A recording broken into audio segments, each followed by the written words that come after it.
മത്തായി എഴുതിയ സുവിശേഷം 23-ാം അധ്യായം. അനന്തരം യേശു പുരുഷാരത്തോടും തന്റെ ശിഷ്യന്മാരോടും പറഞ്ഞത്, ശാസ്ത്രിമാരും പരീശന്മാരും മോശയുടെ പീഠത്തിൽ ഇരിക്കുന്നു. ആകയാൽ അവർ നിങ്ങളോട് പറയുന്നതൊക്കെയും പ്രമാണിച്ചു ചെയ്യുവിൻ. അവരുടെ പ്രവൃത്തികൾ പോലെ ചെയ്യരുത് താനും. അവർ പറയുന്നതല്ലാതെ ചെയ്യുന്നില്ലല്ലോ. അവർ ഘനമുള്ള ചുമടുകളെ കെട്ടി മനുഷ്യരുടെ തോളിൽ വെക്കുന്നു. ഒരു വിരൽ കൊണ്ടുപോലും അവയെ തൊടുവാൻ അവർക്ക് മനസ്സില്ല. അവർ തങ്ങളുടെ പ്രവൃത്തികളെല്ലാം മനുഷ്യർ കാണേണ്ടതിനത്രേ ചെയ്യുന്നത്. തങ്ങളുടെ മന്ത്രപ്പട്ട വീതിയാക്കി തൊങ്ങൽ വലുതാക്കുന്നു. അത്താഴത്തിൽ പ്രധാന സ്ഥലവും പള്ളിയിൽ മുഖ്യാസനവും അങ്ങാടിയിൽ വന്ദനവും മനുഷ്യർ റബ്ബി എന്ന് വിളിക്കുന്നതും അവർക്ക് പ്രിയമാകുന്നു. നിങ്ങളോ റബ്ബി എന്ന് പേരെടുക്കരുത്, ഒരുത്തനത്രേ നിങ്ങളുടെ ഗുരു. നിങ്ങളോ എല്ലാവരും സഹോദരന്മാർ. ഭൂമിയിൽ ആരെയും പിതാവ് എന്ന് വിളിക്കരുത്. ഒരുത്തനത്രേ നിങ്ങളുടെ പിതാവ്, സ്വർഗസ്ഥൻ തന്നെ. നിങ്ങൾ നായകന്മാരെന്നും പേരെടുക്കരുത്. ഒരുത്തനത്രേ നിങ്ങളുടെ നായകൻ, ക്രിസ്തു തന്നെ. നിങ്ങളിൽ ഏറ്റവും വലിയവൻ നിങ്ങളുടെ ശുശ്രൂഷക്കാരനാകണം. തന്നെത്താൻ ഉയർത്തുന്നവനെല്ലാം താഴ്ത്തപ്പെടും, തന്നെത്താൻ താഴ്ത്തുന്നവനെല്ലാം ഉയർത്തപ്പെടും. കപടഭക്തിക്കാരായ ശാസ്ത്രിമാരും പരീശന്മാരുമായുള്ളവരെ, നിങ്ങൾക്ക് ഹാ കഷ്ടം! നിങ്ങൾ മനുഷ്യർക്ക് സ്വർഗരാജ്യം അടച്ചു കളയുന്നു. നിങ്ങൾ കടക്കുന്നില്ല, കടക്കുന്നവരെ കടപ്പാൻ സമ്മതിക്കുന്നതുമില്ല. കപടഭക്തിക്കാരായ ശാസ്ത്രിമാരും പരീശന്മാരുമായുള്ളവരെ, നിങ്ങൾക്ക് ഹാ കഷ്ടം! നിങ്ങൾ വിധവമാരുടെ വീടുകളെ വിഴുങ്ങുകയും ഉപായരൂപേണ ദീർഘമായി പ്രാർത്ഥിക്കുകയും ചെയ്യുന്നു. ഇതു ഹേതുവായി നിങ്ങൾക്ക് കടുമയേറിയ ശിക്ഷാവിധി വരും. കപടഭക്തിക്കാരായ ശാസ്ത്രിമാരും പരീശന്മാരുമായുള്ളവരെ, നിങ്ങൾക്ക് ഹാ കഷ്ടം! നിങ്ങൾ ഒരുത്തനെ മതത്തിൽ ചേർക്കുവാൻ കടലും കരയും ചുറ്റി നടക്കുന്നു. ചേർന്ന ശേഷം അവനെ നിങ്ങളെക്കാൾ ഇരട്ടിച്ച നരകയോഗ്യനാക്കുന്നു.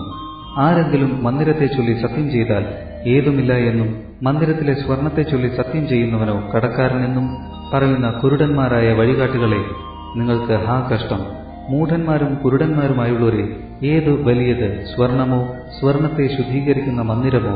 യാഗപീഠത്തെ ചൊല്ലി സത്യം ചെയ്താൽ ഏതുമില്ല, അതിന്മേലുള്ള വഴിപാട് ചൊല്ലി സത്യം ചെയ്യുന്നവനോ കടക്കാരൻ എന്നു നിങ്ങൾ പറയുന്നു. കുരുടന്മാരായുള്ളവരെ, ഏതു വലിയത്, വഴിപാടോ വഴിപാടിനെ ശുദ്ധീകരിക്കുന്ന യാഗപീഠമോ? ആകയാൽ യാഗപീഠത്തെ ചൊല്ലി സത്യം ചെയ്യുന്നവൻ അതിനെയും അതിന്മേലുള്ള സകലത്തെയും ചൊല്ലി സത്യം ചെയ്യുന്നു. മന്ദിരത്തെ ചൊല്ലി സത്യം ചെയ്യുന്നവൻ അതിനെയും അതിൽ വസിക്കുന്നവനെയും ചൊല്ലി സത്യം ചെയ്യുന്നു. സ്വർഗത്തെ ചൊല്ലി സത്യം ചെയ്യുന്നവൻ ദൈവത്തിന്റെ സിംഹാസനത്തെയും അതിൽ ഇരിക്കുന്നവനെയും ചൊല്ലി സത്യം ചെയ്യുന്നു. കപടഭക്തിക്കാരായ ശാസ്ത്രിമാരും പരീശന്മാരുമായുള്ളവരെ, നിങ്ങൾക്ക് ഹാ കഷ്ടം! നിങ്ങൾ തുളസി, ചതകുപ്പ, ജീരകം ഇവയിൽ പതാരം കൊടുക്കുകയും ന്യായം, കരുണ, വിശ്വസ്തത ഇങ്ങനെ ന്യായപ്രമാണത്തിൽ ഘനമേറിയവ ത്യജിച്ചു കളയുകയും ചെയ്യുന്നു. അത് ചെയ്യുകയും ഇതു ത്യജിക്കാതിരിക്കുകയും വേണം. കുരുടന്മാരായ വഴികാട്ടികളെ, നിങ്ങൾ കൊതുകിനെ അരിച്ചെടുക്കുകയും ഒട്ടകത്തെ വിഴുങ്ങിക്കളയുകയും ചെയ്യുന്നു. കപടഭക്തിക്കാരായ ശാസ്ത്രിമാരും പരീശന്മാരുമായുള്ളവരെ, നിങ്ങൾക്ക് ഹാ കഷ്ടം! നിങ്ങൾ കിണ്ടികിണ്ണങ്ങളുടെ പുറം വെടിപ്പാക്കുന്നു, അകത്തോ കവർച്ചയും അതിക്രമവും നിറഞ്ഞിരിക്കുന്നു. കുരുടനായ പരീശനെ, കിണ്ടികിണ്ണങ്ങളുടെ പുറം വെടിപ്പാക്കേണ്ടതിനു മുമ്പേ അവയുടെ അകം വെടിപ്പാക്കുക. കപടഭക്തിക്കാരായ ശാസ്ത്രിമാരും പരീശന്മാരുമായുള്ളവരെ, നിങ്ങൾക്ക് ഹാ കഷ്ടം! വെള്ള തേച്ച ശവക്കല്ലറകളോട് നിങ്ങൾ ഒത്തിരിക്കുന്നു. അവ പുറമെ അഴകായി ശോഭിക്കുന്നുവെങ്കിലും അകമേ ചത്തവരുടെ അസ്ഥികളും സകലവിധ അശുദ്ധിയും നിറഞ്ഞിരിക്കുന്നു. അങ്ങനെ തന്നെ പുറമെ നിങ്ങൾ നീതിമാന്മാർ എന്നു മനുഷ്യർക്ക് തോന്നുന്നു, അകമയോ കപടഭക്തിയും അധർമ്മവും നിറഞ്ഞവരത്രേ. കപടഭക്തിക്കാരായ ശാസ്ത്രിമാരും പരീശന്മാരുമായുള്ളവരെ, നിങ്ങൾക്ക് ഹാ കഷ്ടം! നിങ്ങൾ പ്രവാചകന്മാരുടെ കല്ലറകളെ പണിതും നീതിമാന്മാരുടെ കല്ലറകളെ അലങ്കരിച്ചും കൊണ്ട്, ഞങ്ങൾ പിതാക്കന്മാരുടെ കാലത്ത് ഉണ്ടായിരുന്നുവെങ്കിൽ പ്രവാചകന്മാരെ കൊല്ലുന്നതിൽ കൂട്ടാളികൾ ആകെയില്ലായിരുന്നു എന്ന് പറയുന്നു. അങ്ങനെ നിങ്ങൾ പ്രവാചകന്മാരെ കൊന്നവരുടെ മക്കൾ എന്ന് നിങ്ങൾ തന്നെ സാക്ഷ്യം പറയുന്നുവല്ലോ. പിതാക്കന്മാരുടെ അളവ് നിങ്ങൾ പൂരിപ്പിച്ചുകൊള്ളുവിൻ. പാമ്പുകളെ, സർപ്പസന്തതികളെ, നിങ്ങൾ നരകവിധി എങ്ങനെ ഒഴിഞ്ഞുപോകും? അതുകൊണ്ട് ഞാൻ പ്രവാചകന്മാരെയും ജ്ഞാനികളെയും ശാസ്ത്രിമാരെയും നിങ്ങളുടെ അടുക്കൽ അയക്കുന്നു.